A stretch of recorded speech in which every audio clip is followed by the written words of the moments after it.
Good morning, everyone. My name is Benjamin, and welcome back to another video on the channel. Today we're, again, looking at redistricting, and we've actually got some very interesting news. That said, most of it's going to come from Oregon, but quite a few states have actually gotten around to publishing some proposed maps, and we're going to go through them. If I accidentally cover a state that I've already done, I'm still going to go through all of them just to make sure. I haven't missed one. I believe Arkansas, oh my god, Arkansas has a ton of proposed maps. I guess we'll go... But they're all vaguely similar. I think the only thing most of them do is clean up the borders around the 3rd Congressional District and, yeah, make it look a little bit nicer, because this is just ugly. Like, this is, yeah. But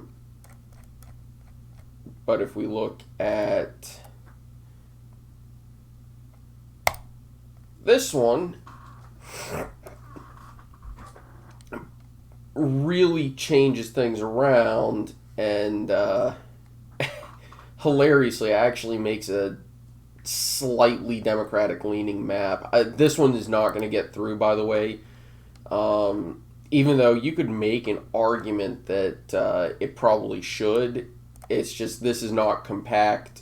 But I think the reason this works, or this might be actually a legal map and wouldn't have to be changed, is because I believe this would actually be a majority black district. So I think that actually may comply with the VRA, the new second, not majority black, but very heavily. But there's quite a few proposals. This one's an interesting one. It makes everything super safe Republican. No, not even a vaguely competitive district to be seen. And I think that's very easy to do with Arkansas, just from my understanding of the state's political geography.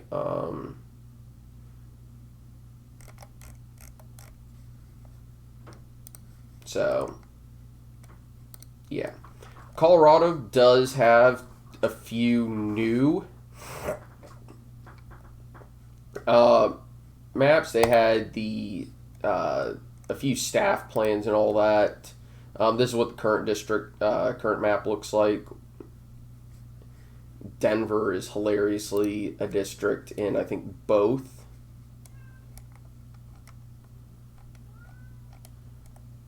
And then they actually approved a plan. Personally,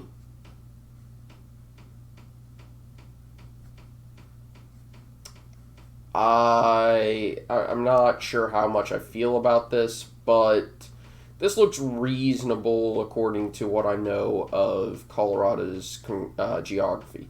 That said, in a good year for the Republicans, I could legitimately see this going 5-3 for the Republicans. The 8th is an open district, and it would lean slightly, ever so slightly, towards the GOP. But that may change by the end of the decade, of course. But I think this pretty closely aligns with Colorado's political leanings, because most years it's going to produce a 5-3 map. Because, let's be honest, that's pretty darned close. A lot of people are saying, well, it should be, 6-2, because Democrats have won overwhelmingly the past couple of cycles. Well, okay, that's a bit of a stretch. Have they won 3/4 of the vote the past few cycles? No. In no state is that true. So, yeah. Georgia has some proposed districts, and I genuinely think that this is about, honestly, what I expected. I expected Republicans to try to make this district a little less less likely to go to a Democrat. It still probably will, just due to the nature of um,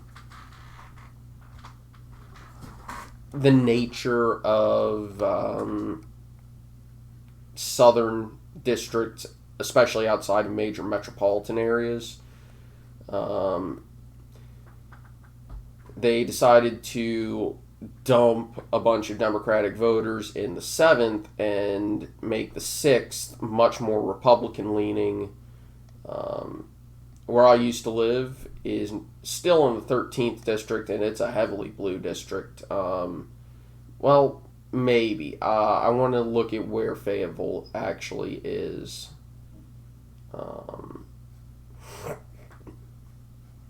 I think it would be in the 13th, though, and that kind of irritates me because there's a lot of competitive area in that district. It just isn't in the new one. But it was in the old 13th as well.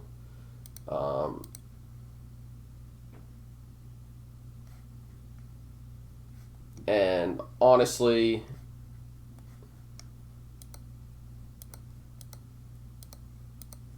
you can definitely see how population is starting to concentrate more towards the Atlanta metro area, with most of the Atlanta metro districts getting smaller in geographic area. And most of the rural districts getting, well, larger geographically. And then, I don't remember if we've looked at Idaho, but I'm going to be 100% honest. Nothing really changes partisanship-wise, and both plans actually look reasonable. But it definitely, in this breakdown, you can definitely see the population difference between the 2nd and the 1st, and where population is in the state. So that's the other good thing that we get from redistricting, is learning exactly how dense certain areas are.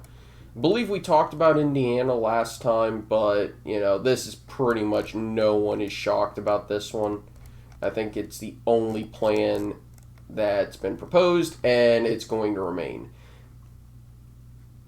I think there's actually a way that they can make, shift things around and make it a 9-to-1 map, but I think, an 8-to-1 map by changing the 1st, but I don't think they're actually going to do that.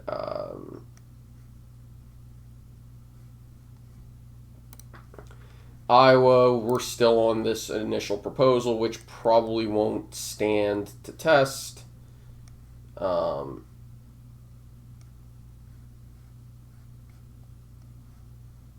It's very likely that the Republicans are going to gerrymander this, so.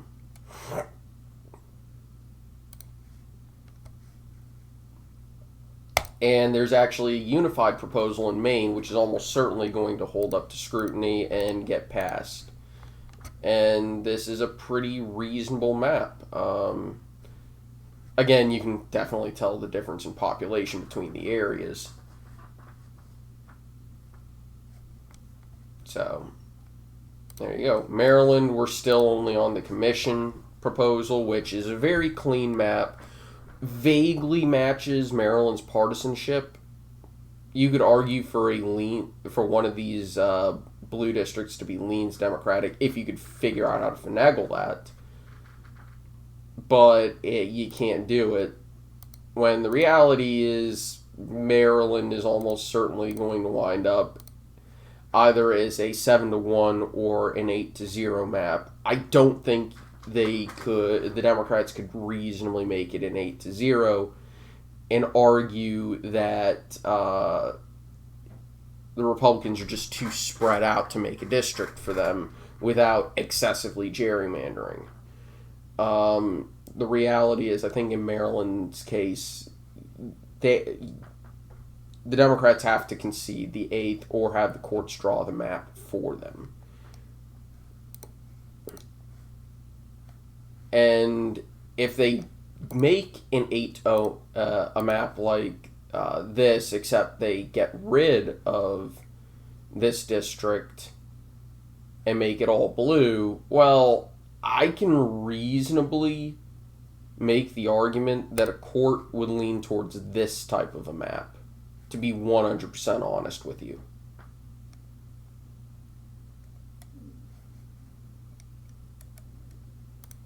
Michigan has a few proposals. I'm not going to go through all of them. The first proposal got a ton of complaints, actually, for a lot of vague reasons.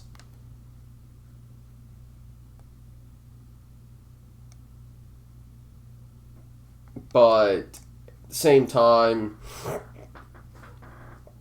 I think the reason was that it's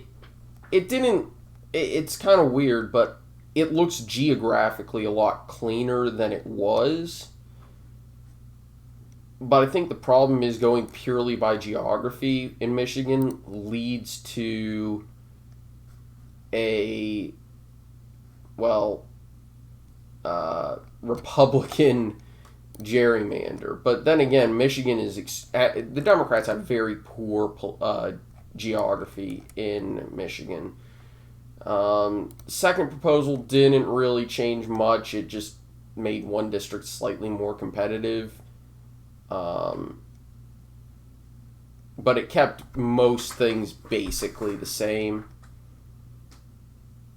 The only difference is that there was a Republican-leaning seat that disappeared. Like I said. Now we're going to move on to the final one, which actually got rid of 2 Republican-leaning seats and made a very competitive seat in addition. That said, this district is only contiguous because of water precincts. Yeah. That I think unless necessary, water precincts need to be done away with so that you don't have abominations like this, or in Ohio, the snake on the lake. But, in the case of the Upper Peninsula, it has to stretch onto the Lower Peninsula in order to meet population rules, and therefore water precincts are necessary. Things like islands are, I would say, an exception to my distaste of water precincts. I love them from an entertainment standpoint, don't get me wrong, but yeah, this is just heinous.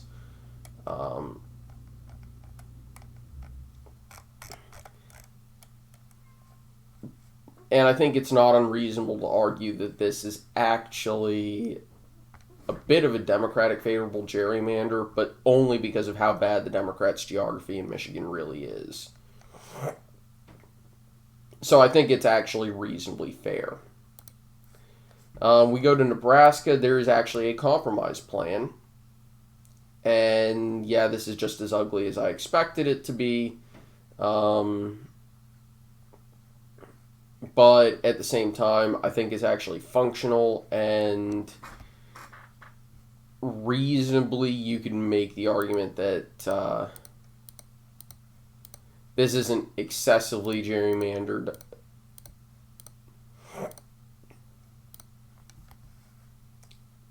But Republicans have definitely done their work. Is New York? Yeah, New York still hasn't added new maps, so that's kind of good. While we wait for the thing to move to Oregon, yeah, things are not looking good for McAuliffe here in Virginia, because there was a debate last night, and McAuliffe said something that you kind of don't want to do in the suburbs. And that's basically tell parents that they have no right to dictate what schools teach their children. Parents don't have a right to determine what schools teach their children. That's what McAuliffe said. And that's as close to word for word as I can get.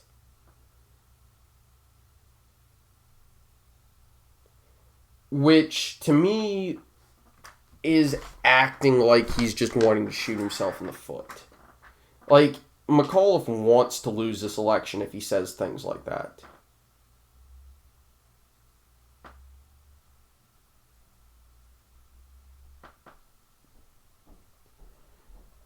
And now, all Youngkin really has to do in order to win is plaster that quote, that clip of McAuliffe saying that in ads in Loudoun County, Prince William County, Fairfax County, Virginia Beach, down in the Tidewater area near Williamsburg and Jamestown. Hell, the Richmond suburbs as well. That's all he has to do in order to win at this point. Because parents want a say in what their kids are being taught. And they have a right to have a say about what their kids are being taught. There are certain things that, they shouldn't be, there's certain things that have to be taught a certain way. For example, 2 + 2 = 5. You can't have parents saying, well, no, we don't want that being taught. We want them to know that 2 + 2 = 5, not 4. So, yeah. Or, nonsense, studying history, for example, I would say there's one particular thing in American history that shouldn't be taught, and that's the lost cause myth of the American Civil War. So, yeah, I'm not a big fan of that one, obviously. And that shouldn't be taught. But, yeah. So, Oregon, in my opinion, I don't think this map is going to stand to scrutiny. While one seat is competitive, I'm not entirely positive that it's actually winnable for the Republicans. And then there's 2 other seats that you could make the argument that it's competitive. I'm not buying it. And then, of course, you got 2 safe Democratic seats, 1 safe Republican seat. My opinion is that if the Republicans wanted to challenge this in court and argue that Democrats were splitting up communities of interest and going, especially for partisan gain, they could make a very good argument for that. Portland doesn't look split in and of itself, but I think the Portland suburbs were split way too much. The Salem area was split.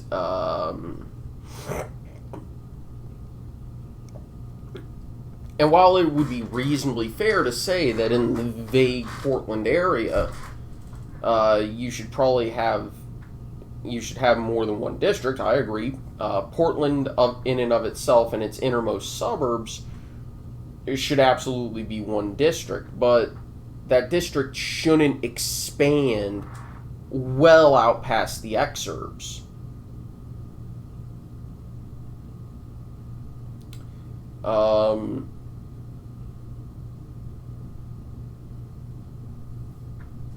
You could then have, 2 districts covering the suburbs and the exurbs, maybe, the southeast and southwest and, west side of Portland.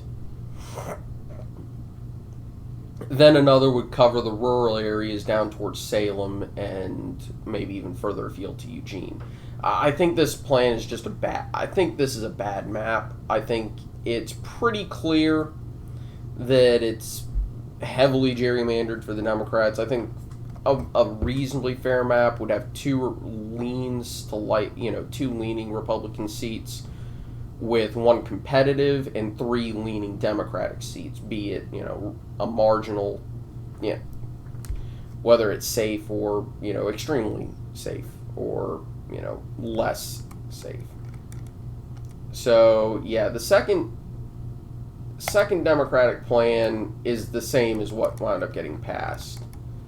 And the reason why the Republican plan wasn't adopted, which, in my opinion, I think it could be better, obviously, but it's not appalling. Like, it's actually a reasonable plan. It would still likely yield a 5-1 Democratic map most years, but the Republicans would absolutely have a chance to make the map competitive. And by the way, I don't think this district or this district in the old maps are as competitive as 538 is saying here. But the reason why Oregon passed this map instead of some compromise map that looked vaguely competitive and looked fair is because the Democrats in the Oregon State House basically did what I expected them to do all along and say, oh, that deal we made where we would let you have a say in how our legislative maps are drawn both for state level and for Congress? You know how we made that deal? And that you would let us, pass the legislation we wanted because you keep denying us quorum? Yeah, now that we've got all the stuff we want done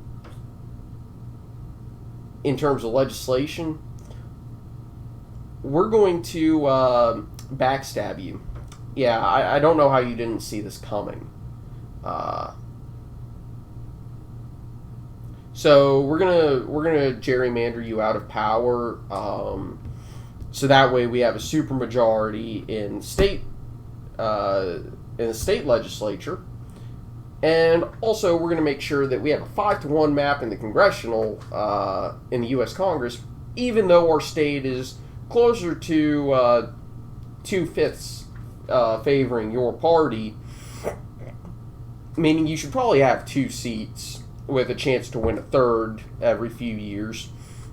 No. That's not what Oregon wants. Oregon wants, a 5-1 map. If we could reasonably get away with eliminating you completely, we would, but, courts wouldn't like that too much. So, yeah, that's what we're going to do. So, sorry, but you've been duped, bamboozled, fooled. So, yeah, no. Oregon Democrats did the Republicans dirty. But then again, Republicans have been pretty cutthroat with redistricting, so, yeah. Now, Texas does finally have a draft plan due to a special legislative session. And what we see is the Rio Grande Valley, which was a surprisingly competitive region, in my opinion. I'd never really consider these districts to be all that competitive, but the most recent cycle has shown that they can be under the right circumstances. You can't really zoom in on these maps, which I think 538... Hey, 538... Can you please allow us to zoom in on these maps? Because how in the world can we actually look at these maps? The old map had a lot of not so safe Republican seats. Now, well, they've made one of the Rio Grande districts pretty safe, another one politically even, and another one only leans Democrat. So, yeah, and they've shored up Tony Gonzalez in the 23rd. El Paso is, well, that's what we expected. They've added one district in the Houston area, the new 38th, and in the Austin metro is the new 37th.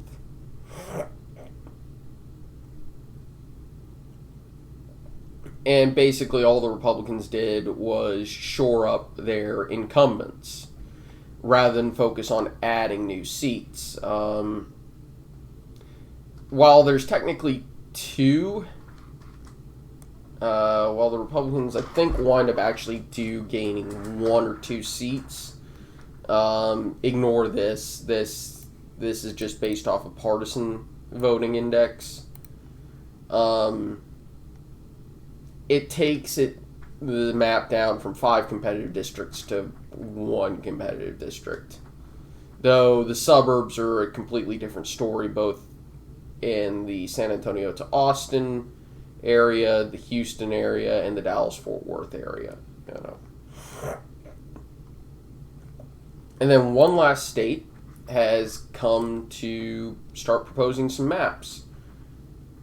So it's a 5-member redistricting panel, and all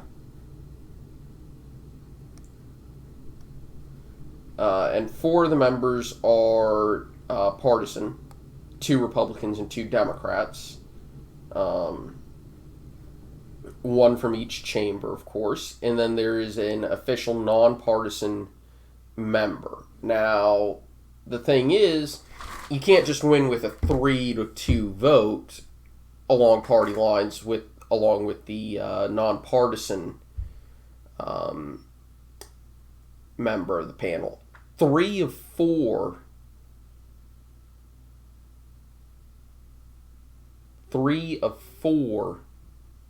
partisan members have to agree. So you actually basically have to win a vote 4-1 in order for your map to be passed.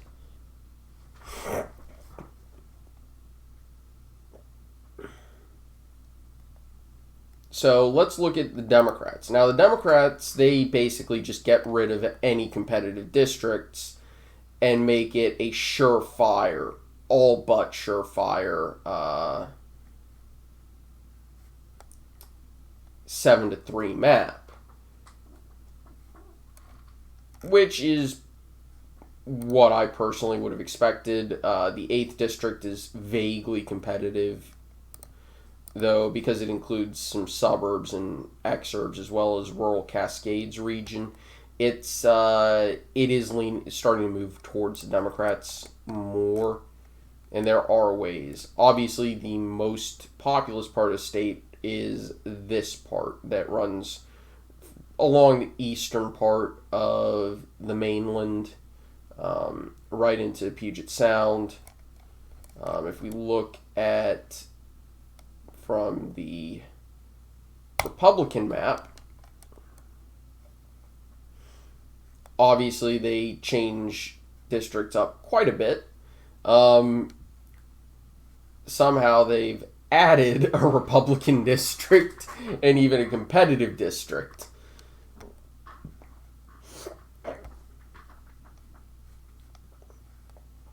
And, well,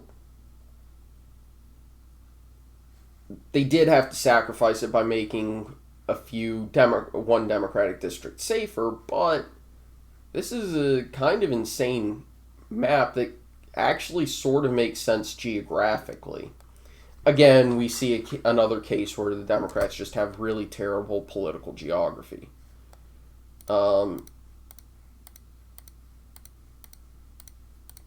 And the thing is, they didn't really change the borders all that much.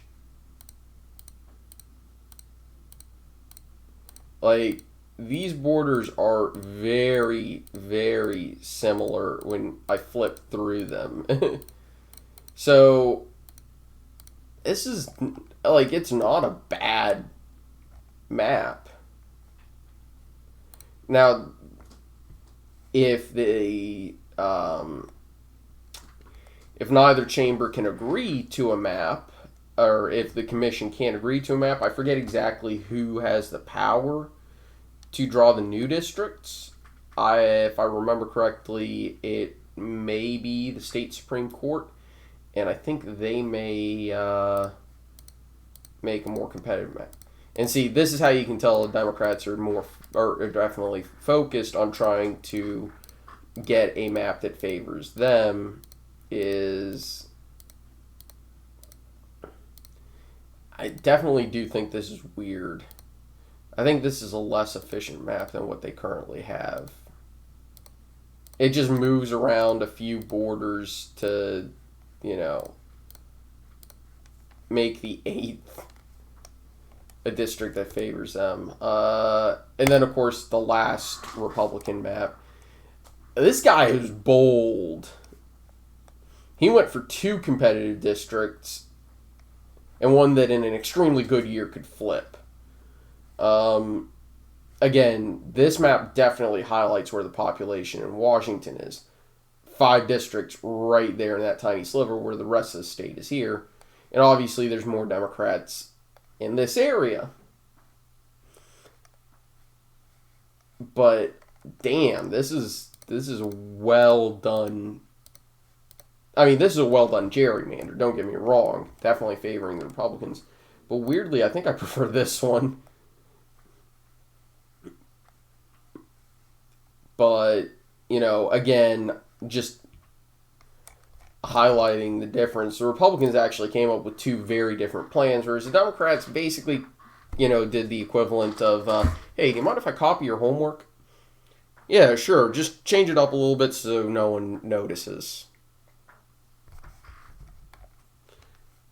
The Republicans actually made an effort and came up with 2 of their own maps, and it's very interesting, the difference. But there's still some very big states that we have to watch.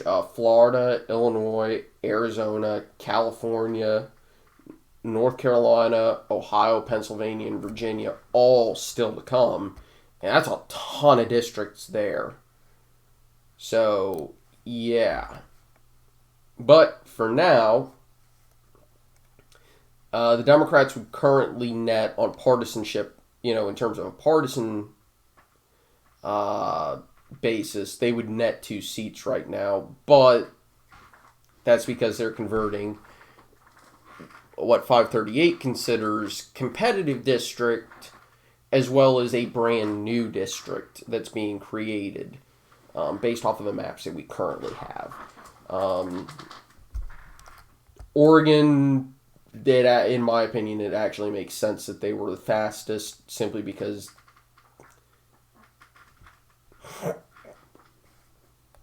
it seems, well, maybe it doesn't make sense. I thought there would be some other states. Arkansas seems to be moving pretty quick. I think Georgia is going to wind up moving quick. Colorado is almost there, and that'll be an interesting one. Texas will probably be finished pretty quickly now that they've started. Indiana is almost finished. Maine is almost finished. Nebraska is almost finished.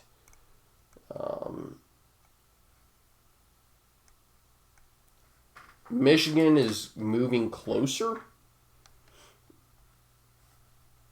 But there's a lot of ground to be made up. So, anyway, I'm going to go ahead and end it there. I've rambled on a bit too much. So, take it easy, y'all. Have a very nice day. I'll see y'all next time. Bye-bye.